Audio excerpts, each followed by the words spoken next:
বন্ধুগণ আমার হাতে হাতে ভোট দেবেন কিনা? এটা কি বললে? হাতে ঢুকে গিয়ে এবার তো চুন চালা করছে, আপনারা খাবে কি করে? বন্ধুগণ আমি লালু প্রসাদ যাদু বলছি, আপনারা আমাকে ভোট দেন। আমি কত দিচ্ছি, আমি যদি একবার জিততে পারি ওই দিল্লি থেকে মাল ঘুরছি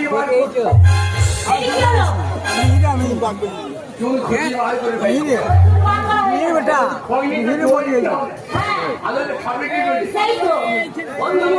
আমরা জানেন এই ভারতবর্ষের যত বড় লোক আছে, আমরা তো বলি গরিব মানুষকে বড় লোকের দল দৌড়িয়ে পিছিয়ে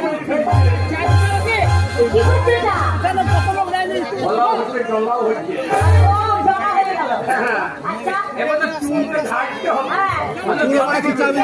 বন্ধুগণ